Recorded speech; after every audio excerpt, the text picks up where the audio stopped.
তার আগে একটি কবিতা আছে, মিথ্যে কথা, একক কবিতা আরিনি চেন, একক আবৃত্তি করবেন শঙ্কর ঘোষের মিথ্যে কথা। লোকে আমার ভালোই বলে, দিব্যি চরণ সই, দোষের মধ্যে একটু নাকি মিথ্যে কথা বই। ঘাটশিলাতে যাবার পথে ট্রেন ছুটেছে যখন, মায়ের কাছে বাবার কাছে করছি বকুম বকুম। হঠাৎ দেখি মাঠের মধ্যে চলন্ত সব গাছে এক এক রকম ভঙ্গি ফোটে, এক এক রকম নাচে। ওমা দেখো নৃত্যনাট্য! যেই বলেছি আমি, মা বকে দেয়, বড্ড তোমার বেড়েছে ফাজলামি। চিড়িয়াখানায় নাম জানো তো আমার সেজো মেশর? আদর করে দেখিয়েছিলেন পশুরাজের কেশর।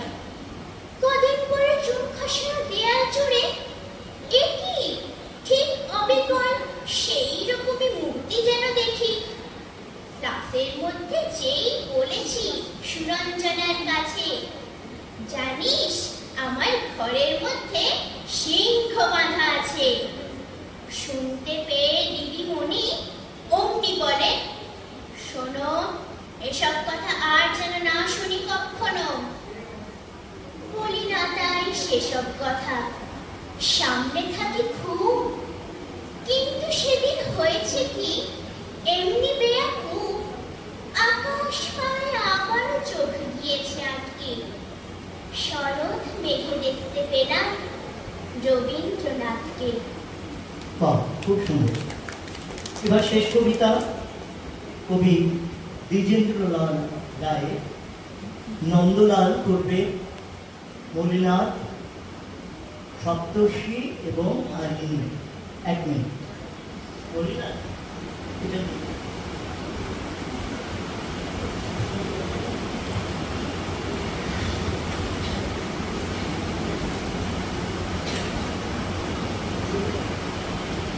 নন্দলাল তো একদা একটা করিল ভীষণ পণ, স্বদেশের তরে যা করেই হোক রাখিবেই সে জীবন।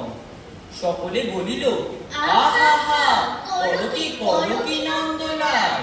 নন্দ বলিল, বসিয়া বসিয়া রুটিব কি চিরকাল? আমি না করিলে কে করিবে আর উদ্ধার এই দেশ? তখন সকলে বলিল বাহবা বাহবা বাহবা বেশ। নন্দের ভাই কলেরায় মরে, দেখিবে তাহারে কেবা। সকলে বলিল যাও না নন্দ, করো না ভাইয়ের সেবা। নন্দ বলিল, ভাইয়ের জন্য জীবনটা যদি দিই না হয় দিলাম, কিন্তু অভাগা দেশের হইবে কি? বাঁচাটা আমার অতি দরকার, ভেবে দেখি চারিদিক। তখন সকলে বলিল হা হা হা, তা বটে ঠিক। নন্দ একদা হঠাৎ একটা কাগজ করিল বাহি, গালি দিয়া সবে গদ্যে পদ্যে বিদ্যা করিল জাহি। করিল ধন্য দেশের জন্য নন্দ খাটিয়া খুন, লেখে যত তার দ্বিগুণ ঘুমান, খায় তার 10 গুণ। খাইতে ধরিল লুচিও ছোকা ও সন্দেশ থাল থাল। তখন সকলে বলিল বাহবা বাহবা নন্দলাল। নন্দ একদা কাগজেতে এক সাহেবকে দেয় গালি। সাহেব আসিয়া গলাটি তাহার টিপিয়া ধরিল খালি। নন্দ বলিল আহা হা, করো কি, ছাড়ো না ছাই। কি হবে দেশের গলা টিপুনিতে আমি যদি মারা যাই? বলো অবিঘট, নাকে দিব পথ, যা বলো করিব তাহা। তখন সকলে বলিল বাহবা বাহবা বাহবা বাহা। নন্দ বাড়ির হতো না বাহির, কোথা কি ঘটে কি জানি। চলিত না গাড়ি, কি জানি কখন উল্টায় গাড়ি খানি। নৌকা ভীষণ ডুবিছে ভীষণ, রেলে কলিশন হয়।